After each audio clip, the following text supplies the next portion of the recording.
Indonesia mampu bertahan daripada impak ekonomi akibat lonjakan harga minyak. Kenapa kita kena? Indonesia relax je. Why? Why? Dia penduduk lagi ramai lah. Lagi banyak kenderaan. Lagi banyak pada 200 juta tau. Assalamualaikum warahmatullahi wabarakatuh. Berjumpa kembali bersama kami di Rafiki TV. Bagaimana kabar kalian? Semoga kalian semua selalu dalam keadaan sehat walafiat dan semoga kalian semua selalu dalam lindungan Allah Subhanahu wa taala. Amin amin ya rabbal alamin. Baik, pada kesempatan kali ini seperti biasa saya akan menyaksikan sebuah video yang sangat menarik sekali untuk kita saksikan dan juga menarik sekali untuk kita diskusikan. Jadi biar tidak panjang lebar, bagaimana video selengkapnya? Mari kita mulai videonya dari sekarang. Lalu sama Indonesia saat melontarkan kritik keras terhadap kebijakan pemerintahnya yang menaikkan harga bahan bakar minyak di tengah tekanan ekonomi global. Kebijakan tersebut dinilai memperburuk beban hidup masyarakat, terutama kalangan menengah ke bawah, sehingga memicu gelombang ketidakpuasan publik. Di berbagai forum dan media sosial, kemarahan rakyat semakin terlihat dengan banyak pihak menilai pemerintah kurang sensitif terhadap kondisi ekonomi domestik yang sedang tidak stabil. Menariknya, kecaman diarahkan ke negaranya, tapi di sisi lain justru memuji langkah Indonesia yang memilih untuk tidak menaikkan harga BBM hingga akhir tahun. Sejumlah media Malaysia menilai langkah Indonesia sebagai kebijakan yang berani dan berpihak pada rakyat, terutama di tengah lonjakan harga minyak dunia akibat konflik geopolitik seperti ketegangan antara Iran dan Israel. Kebijakan ini dianggap mampu menjaga daya beli masyarakat sekaligus menahan laju inflasi dalam negeri. Indonesia mampu bertahan daripada impak ekonomi akibat lonjakan harga minyak yang didorong oleh konflik Asia Barat sehingga 10 bulan tanpa perlu memotong subsidi bahan api. Menteri Penelaras Hal Ehwal Ekonomi Airlangga Hartarto pada Isnin memaklumkan subsidi bagi diesel dan bahan api lain akan diteruskan sehingga akhir tahun 2026. Sangat berani sekali guys. Kita negara pengeluar minyak. Betul?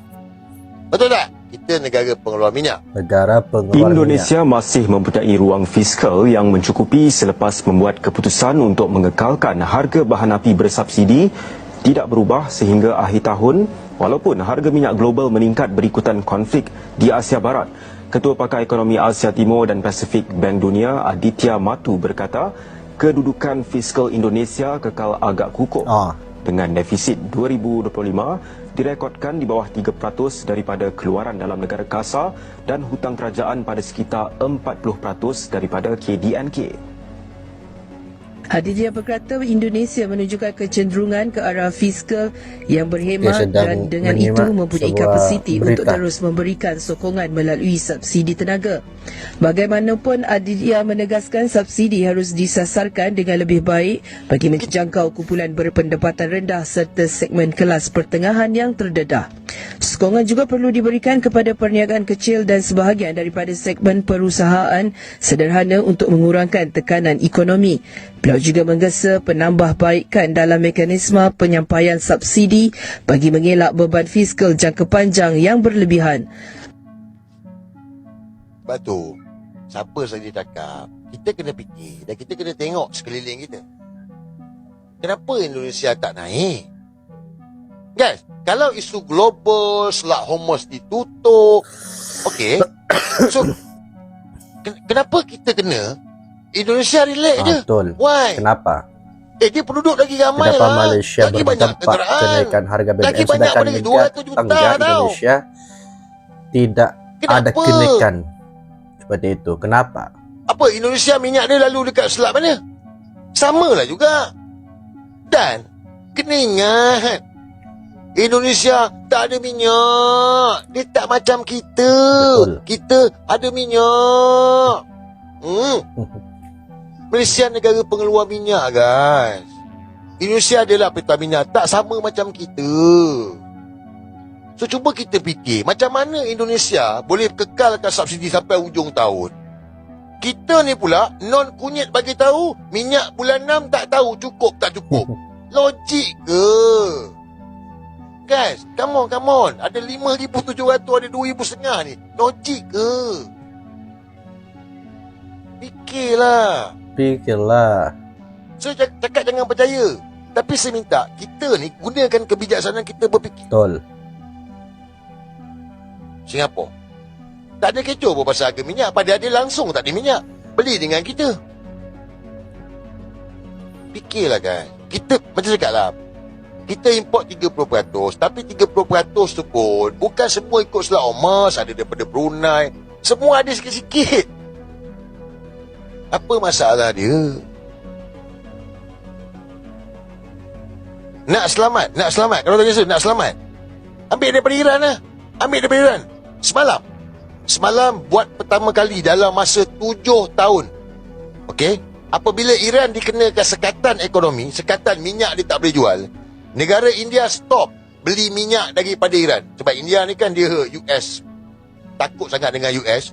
So dia stop beli minyak daripada Iran. Okey. Semalam buat pertama kali kapal daripada Iran hantar minyak ke India. First time dalam masa 7 tahun India beli minyak dengan Iran. So kalau Selat Hormuz kecoh apa semua, kita beli dengan Iran, apa masalah dia? Guys, kita tak pandai betul, tetapi kita fikirlah mesti ada solution. Sebab Tun Mahathir bagi tahu, setiap masalah mesti ada jalan untuk selesaikan masalah. So kalau India dah boleh beli daripada Iran, kenapa kita tak boleh beli daripada Iran pula? Sampai non kunyit bagi tahu, UAE brother, you 3 years 5 years, pergi mampus lah. Kalau UAE dia tak boleh jual, kita belilah dengan Iran. Apa masalah dia? Betul tak? Betul. Boleh pergi cek tengok. Dalam masa 7 tahun, this is first time India beli minyak daripada Iran. Sebab dah habis sekatan, dah tak ada sekatan kan. Come on lah guys. Dia bukan pasal kita ni. Saya faham. Macam seulang banyak kali lah. Bukanlah saya cakap, dia ni semua benda dia tahu. Tak. Dia pengalaman aku ni. Sebab aku kenal non kunyit ni siapa. Aku tahu dia nak apa, dia nak buat apa, aku tahu. Kita pasal darurat ni bukan sebaru cakap hari ni, bukan minggu lepas. Sekali, guys, no, 2023 saya dah bagi tahu dah. Mangkuk ni nak buat darurat. Sebab apa? Malaysia, sebab dia tak menang pilihan raya. Yang berani menaikkan saya letak di harga Israel dan BBM, kunyit. sedangkan di Indonesia aku tak tidak aku ada kunyit. kenaikan sama sekali. 2023, 2022. Lepas dia jadi Perdana Menteri tu, sebincang dengan Ijat, dengan Amal kat rumah ni, dengan seorang lagi tu. Okey, macam mana aku nak kekalkan kuasa? Aku tak menang pilihan raya ni. Darurat. Cuba sekarang ni nampak ni. Dia dah try. Now, digunakan krisis global. Guys, jangan percaya fikir. Ada ni, Indonesia guys. Orang Indonesia ketawa dengan kita. Malaysia negara pengeluar minyak. Minyak tak cukup. Apa kejadahnya? Fikirlah. Fikir. But jangan masuk perangkap lah. Itu je saya minta. Jangan masuk perangkap. Sebab apa? Saya bagi. Dari sini kita bisa tahu bahwa keputusan Indonesia tersebut kemungkinan didukung oleh kondisi fiskal yang relatif kuat dan pengelolaan subsidi energi yang lebih terukur. Mereka menilai bahwa stabilitas keuangan negara menjadi faktor kunci yang memungkinkan Indonesia menahan kenaikan harga BBM, berbeda dengan Malaysia yang dinilai memiliki ruang fiskal lebih terbatas. Sorotan ini sekaligus menjadi perbandingan menarik di kawasan tentang bagaimana dua negara bertetangga merespons tekanan ekonomi global dengan pendekatan yang berbeda.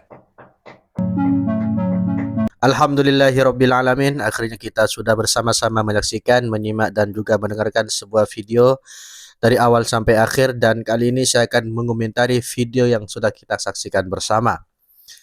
Kalau kita perhatikan isu ini dengan tenang, sebenarnya ia bukan sekedar soal harga minyak naik atau tidak guys, tetapi lebih kepada cara sesebuah negara mengurus ekonomi dalam keadaan krisis global. Menarik bila kita lihat reaksi rakyat di Malaysia sendiri. Ramai yang mula bandingkan dengan Indonesia. Kenapa Indonesia boleh kekalkan harga bahan api sedangkan kita terpaksa naikkan? Soalan ini memang valid sebab logikanya Indonesia tuh penduduknya lebih ramai, kendaraan lebih banyak dan penggunaan minyak jauh lebih tinggi guys. Tapi disinilah kita kena faham satu perkara penting, kekuatan fiskal dan strategi kerajaan. Indonesia, walaupun bukan negara pengeluar minyak besar seperti dulu, mereka ada pendekatan yang agak berbeza. Mereka fokus kepada kestabilan ekonomi jangka pendek dan sanggup teruskan subsidi untuk lindungi rakyat, terutamanya golongan berpendapatan rendah dan sederhana. Bila subsidi dikekalkan, apa jadi? Daya beli rakyat terjaga, inflasi dapat dikawal, dan ekonomi domestik masih boleh bernafas walaupun dunia sedang bergolak. Tambahan pula, menurut laporan ekonomi, kedudukan fiskal Indonesia masih dianggap stabil, defisit terkawal, dan hutang kerajaan masih dalam paras yang selamat. Ini memberi ruang kepada kerajaan mereka untuk terus bermain dengan subsidi tanpa terlalu menekan keuangan negara. Sekarang kita tengok pula Malaysia. Malaysia sebenarnya negara pengeluar minyak. Itu memang fakta, guys. Tetapi menjadi pengeluar tidak sepertinya bermaksud kita kebal daripada kenaikan harga global. Ada banyak faktor lain, termasuk komitmen fiskal, subsidi sedia ada, dan keutamaan perbelanjaan negara. Isu sebesar di sini bukan siapa betul, siapa yang salah, guys. Tapi pendekatan yang berbeza. Malaysia mungkin memilih untuk mengurangkan beban fiskal jangka panjang, walaupun kesannya dirasai segera oleh rakyat. Indonesia pula memilih untuk menahan tekanan sekarang dengan risiko beban keuangan masa depan. Jadi, persoalannya guys, mana satu lebih baik? Lindungi rakyat sekarang atau jaga kestabilan keuangan jangka panjang? Jawaban dia tak semudah hitam putih. Dan satu lagi perkara penting. Kita sebagai rakyat jangan terus percaya bulat-bulat apa yang kita dengar di media sosial. Isu ekonomi ini kompleks. Banyak faktor yang tak nampak di permukaan. Apa yang kita boleh buat adalah fikir secara rasional, bandingkan dengan fakta, dan jangan mudah terpengaruh dengan naratif emosi. Sebab akhirnya, setiap negara ada cabaran dan strategi masing-masing. Kalau korang ada pandangan sendiri, setuju atau tak setuju dengan perbandingan Malaysia vs Indonesia, drop komen kat bawah. Jangan lupa like, share, dan subscribe untuk lebih banyak kupasan isu semasa yang padat dan santai. Terima kasih dan mohon maaf. Wassalamualaikum warahmatullahi wabarakatuh.